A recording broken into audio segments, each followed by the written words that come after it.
Pessoal, tudo bem com vocês? Eu sou o Geordival e já vou pedindo aí para você deixar o seu like, porque vou te dar um motivo muito importante para você deixar um like nesse vídeo.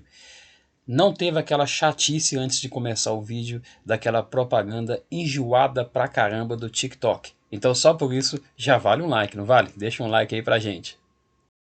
Bom, pessoal, como todos nós sabemos, recentemente o futebol europeu tentou uma mudança drástica, uma mudança radical, que foi a criação da Superliga. Nós tínhamos 12 clubes como membros fundadores, eram 6 equipes da Inglaterra, 3 equipes da Espanha e 3 equipes italianas. A coisa não deu lá muito certo, né? Acabou não vingando, mas se tivesse vingado, se tivesse acontecido, certamente haveriam também outras equipes. Nós teríamos equipes da Alemanha e provavelmente Bayern de Munique e Borussia Dortmund. E teríamos também, no mínimo, uma equipe da França, que a Liga Francesa não tem lá uma grande relevância, mas tem lá um time muito rico, que é o Paris Saint-Germain. Os europeus não curtiram muito essa coisa porque acharam que era uma ideia americana, uma ideia de esportes americanos, sendo ali implantado no futebol europeu. Era uma ideia de uma liga talvez parecida com o que acontece em ligas como a NBA e a NFL. O que você tem na NBA e na NFL? Você tem equipes fixas e a ideia desses esportes americanos é que você tem uma liga sempre forte, sempre competitiva, uma liga muito rentável, em que os clubes ganham bastante, os jogadores bastante, os direitos de transmissão são bem caros e retransmitida aí para o mundo todo. E a ideia da Superliga era ter algo mais ou menos assim, ter um grupo de equipes fixas. A princípio seguiam os 12 fundadores, mas como eu falei, se a coisa vingasse, bem provavelmente que Bayern, Borussia, Paris Saint-Germain também estaria ali nesse grupo. E aí você ia garantir que todo ano você ia ter jogos entre essas grandes equipes, podendo assim ter jogos mais atrativos. Assim você não teria aquela questão da meritocracia, que não está presente ali, teoricamente, né, nos esportes americanos, já que você não tem rebaixamento, você tem sempre ali um grupo fixo de equipes. E aí muita gente ficou muito revoltado, a princípio os torcedores das equipes que não faziam parte desse seleto grupo, mas, surpreendente também, torcedores dessas equipes do seleto grupo não estavam muito afim com essa interferência de grandes grupos, de grandes bancos que vinham trazendo uma ideia muito diferente do que eles estão acostumados. Eles não gostaram muito da ideia da Superliga. E aí nós tivemos vários protestos de torcedores com alguns cartazes, tinham lá com cartaz dizendo criado pelos pobres, roubado pelos ricos, querendo dar uma ideia de que o futebol é do povo e que depois vinha uma grande empresa para roubar esse esporte tradicional europeu. Aliás, fica uma dica de uma série muito legal na Netflix chamada The English Game, que é o jogo em inglês, e nessa série conta um pouco ali das origens do futebol. E, cara, dependendo do rumo que a coisa tomasse, de repente nos dias de hoje o futebol poderia ser um esporte extremamente elitizado, como é, por exemplo, o tênis.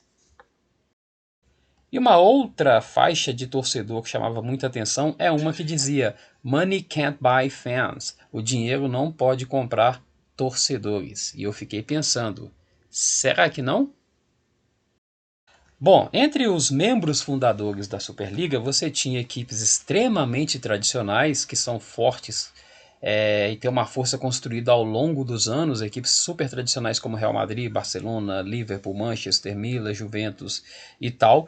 E você tinha algumas equipes ali que são ricas, como é o caso do Manchester City e do Chelsea, que estão se tornando equipes grandes porque têm tido altos investimentos, e algumas equipes que talvez tenham vivido um bom momento, fazem parte de uma liga grande e estão meio que pegando carona nessa história, que é o caso do Tottenham e do Atlético de Madrid.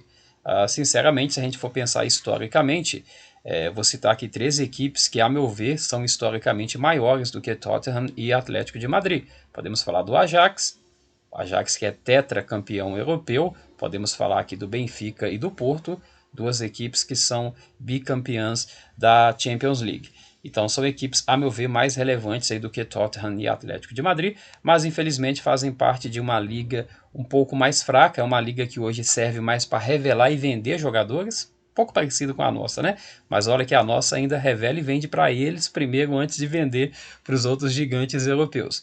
Então essas equipes, infelizmente, nos dias de hoje não têm mais um poderio econômico para competir com essas outras equipes, mas têm camisas extremamente pesadas e poderosas e fazem parte aí da história do futebol europeu. A meu ver, historicamente, Ajax, Benfica e Porto são aí bem mais relevantes do que Tottenham ou Atlético de Madrid, ou até mesmo Manchester City e Chelsea, que estão construindo ainda a sua grandeza. Só para citar um nome aqui que o Ajax revelou para a história do futebol, já mostra a relevância aí do tetracampeão europeu, né? O Ajax é o time que apresentou ao mundo Johan Cruyff.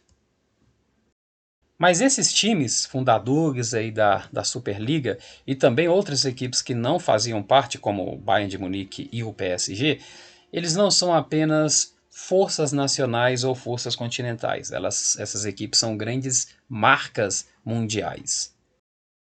Mais ou menos como ocorre com algumas equipes dos esportes americanos. Por exemplo, Los Angeles Lakers. Os Lakers não têm torcedores apenas em Los Angeles ou apenas nos Estados Unidos.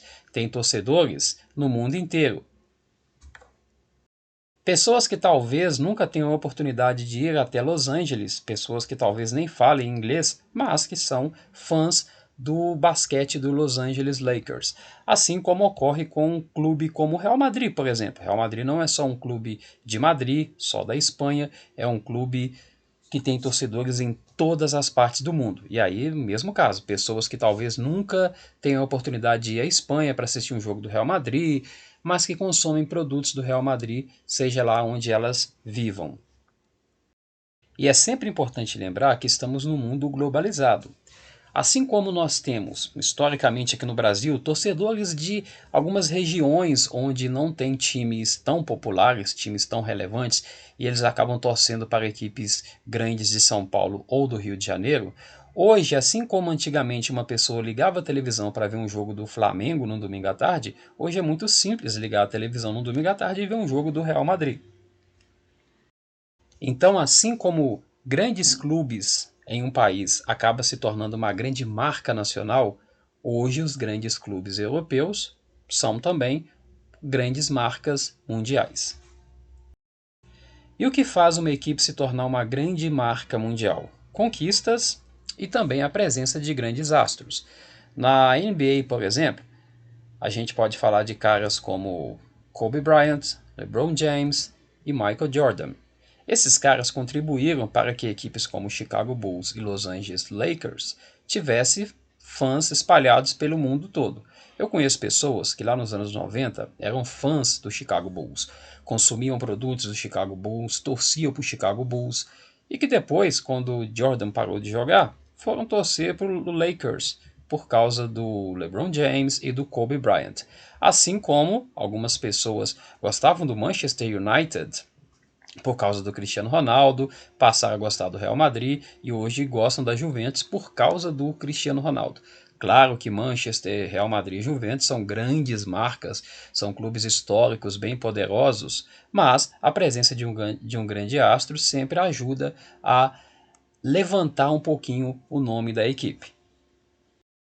Bom, os dois finalistas da Liga dos Campeões dessa temporada fazem parte aí de um projeto de investimento para transformar equipes que não eram tão relevantes assim em seus países em grandes potências dentro do futebol europeu. O Chelsea, por exemplo, tem seis títulos da Liga da Premier League. Desses 6 títulos do Chelsea, 5 foram neste século. A coisa começou a dar certo lá na temporada 2004-2005. O Chelsea quebrou um longo jejum do seu único título inglês que havia conquistado até então, que tinha sido na temporada 54-55. Desde então, Chelsea tornou-se uma grande força dentro da Inglaterra e hoje é sim um dos grandes do futebol inglês. E já tem lá o seu carimbo, já que ganhou a Liga dos Campeões na temporada 2011 e 2012. Já havia até disputado anteriormente uma final contra o Manchester lá na temporada 2007-2008. E chega aí a sua terceira final de Liga dos Campeões, podendo ser bicampeão europeu e aumentar ainda mais o seu espaço entre os grandes clubes europeus. O Manchester City é um projeto um pouco mais recente. O City começou a receber investimentos na década passada. O City acabou de ser campeão inglês, conquistou seu 7º título e desses 7 títulos inglês, 5 foram a partir de 2012, 5 neste século, 5 na última década. Aliás, 4 na última década, né, e 1 nessa década que se inicia. Mas são 5 conquistas desde 2012. É uma mudança extremamente significativa para uma equipe que anteriormente só havia conquistado 2 títulos, lá nas temporadas de 36 e 37 e 67 e 68. E vejam bem, o City acabou de se tornar campeão inglês pela 7ª vez. Com isso, ele se igualou ao número de títulos que ele tinha na segunda divisão, 7 títulos também. Então o City é uma equipe que sempre figurou lá, segunda divisão, primeira divisão, aquele time ioiô, né? Participou muito tempo da segunda divisão e hoje é uma grande força do futebol inglês. Hoje o Manchester City também é uma grande potência dentro da Inglaterra. E falta a ele para ter o seu carimbo ali de relevância europeia, a conquista da Champions League. Vai ter essa oportunidade no duelo contra o Chelsea. O Paris Saint-Germain é uma outra equipe que tem feito esse trabalho, muito investimento para se tornar uma grande força no futebol europeu. E se o City e o Chelsea talvez façam contratações um pouco mais moderadas, visando ali montar equipes competitivas, o PSG tem investido bastante em contratações bombásticas. Já tem o Neymar no elenco, já teve Cavani, já teve Ibrahimovic e já teve também o Beckham. Essa presença de grandes astros ajuda a equipe a divulgar mais a sua marca mundialmente, a vender camisas e aumentar lá o número de torcedores/consumidores. Paris Saint-Germain já conquistou 9 títulos da Liga Francesa, sendo 7 títulos a partir de 2012. Assim como o Manchester City, o Paris Saint-Germain começou a receber grandes investimentos a partir da década passada. Anteriormente, a equipe havia conquistado 2 títulos nas temporadas de 85-86 e 93-94. Dentro da França já é uma realidade, já é uma grande força e provavelmente vai continuar dominando o futebol francês por um bom tempo, pelo menos enquanto a grana estiver ali presente na equipe de Paris. Falta, assim como falta ao City, conseguir o carimbo de campeão europeu. Outras equipes também fazem algum tipo de investimento, talvez um pouco diferente do que acontece com City, PSG e Chelsea. É o caso, por exemplo, do Leipzig, que recebe dinheiro aí da Red Bull. A Red Bull tem um time na Áustria e um time na Alemanha. O Leipzig era uma equipe extremamente irrelevante no futebol alemão, mas hoje já é uma grande força. É um projeto que deu muito certo. Talvez o Leipzig seja aí a terceira, no pior das hipóteses, a quarta força do futebol alemão. Claro que ainda é meio difícil imaginar que o Leipzig consiga tomar um título alemão do Bayern de Munique ou mesmo do Borussia Dortmund, mas hoje em dia é muito mais plausível você acreditar que o Leipzig consiga ser campeão do que equipes extremamente tradicionais e de camisas históricas como o Schalke 04 ou o Bayern Leverkusen.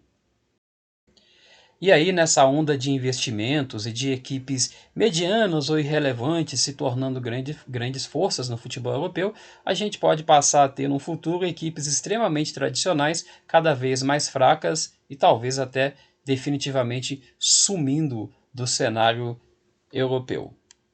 E talvez a criação da Superliga fosse contribuir bastante para que isso ocorresse. Você já imaginou, por exemplo, um grande investidor pegando uma equipe irrelevante da Espanha, transformando ela numa grande potência e de repente você não ter mais Real Madrid e Barcelona como as principais forças do país? Enquanto isso, aqui no Brasil, nós temos 2 equipes que têm o rótulo de equipes ricas por razões diferentes, Flamengo e Palmeiras. Aliás, o Palmeiras sempre tem ali nas suas conquistas, a partir da década de 90, sempre tem a presença de uma grande empresa ajudando a equipe paulista. Palmeiras e Flamengo têm esse rótulo como as principais equipes do Brasil no poderio financeiro. O nosso Galo tem uma dívida inacreditável, mas tem um grupo lá que está injetando dinheiro e acredita-se que com esses investimentos consiga bater de frente com essas duas equipes. Enquanto isso, algumas outras equipes tradicionais do nosso futebol, como Corinthians e Santos, estão numa luta danada com altas dívidas e com baixíssimas perspectivas de ter equipes competitivas aí no Campeonato Brasileiro. O Santos, inclusive, estava lutando contra o rebaixamento no Campeonato Paulista, e equipes que historicamente faziam parte ali do G12 dos principais clubes brasileiros, como Cruzeiro, Botafogo e Vasco, estão na segunda divisão com dívidas altíssimas e com uma perspectiva também bem pessimista para o futuro. E a questão é a seguinte: será que a gente vai ter alguma equipe que não fazia parte desse grupo aí do G12 se tornando uma força no futebol brasileiro? Como, por exemplo, o Atlético do Paraná, que já faz um trabalho extremamente relevante e importante há bastante tempo, ou o Bragantino, que tem uma grande empresa injetando dinheiro na equipe. Já pensou se, assim como acontece na Alemanha, e se lá deu certo, por que não aqui, nos próximos anos a gente ter Flamengo, Palmeiras, os dois times mais ricos, uma terceira equipe e o Bragantino, como as quatro grandes forças do futebol brasileiro? Esperar que um grande investidor venha até o Brasil e transforme algumas das nossas equipes tradicionais em grande potência através do dinheiro não me parece algo muito fácil de acontecer. Isso porque a nossa marca, o nosso futebol nacional, não tem lá uma marca muito relevante. A nossa seleção, sim. Os nossos clubes, mundialmente, são muito poucos conhecidos.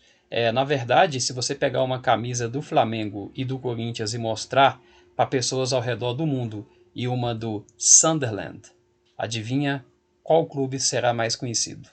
Não vai ser nenhum dos dois gigantes brasileiros. A Superliga não aconteceu, mas nada impede que no futuro os dirigentes voltem a conversar e de repente, como o dinheiro acaba conseguindo quase tudo no mundo, os caras acabem conseguindo convencer a UEFA e a FIFA, oferecendo ali uma partezinha do bolo, e pode ser que a Superliga de fato venha a acontecer. E se isso vier a acontecer, a gente pode sim ter grandes clubes de camisas históricas no futebol europeu ficando cada vez mais fracos e até desaparecendo. E aqui no Brasil, acredito que vai continuar da mesma forma, a gente revelando jogadores e vendendo para esses gigantes europeus. Jogadores saindo daqui cada vez mais jovens. Foi-se o tempo em que jogadores como o Edmundo, por exemplo, conseguiam jogar dentro do Brasil durante 6 anos, na maior parte do tempo em alto nível, para depois ser vendido para o futebol europeu. Hoje já temos casos como o Vinícius Júnior, o Pedro, que foi e voltou, e agora recentemente o menino do Fluminense, o Kaique, que nem vai ter a chance de disputar um campeonato brasileiro e já vai embora para o futebol europeu. Acredito que vamos continuar assim, sendo produtores aí de pé de obra para a grande liga europeia, se ela vier a acontecer.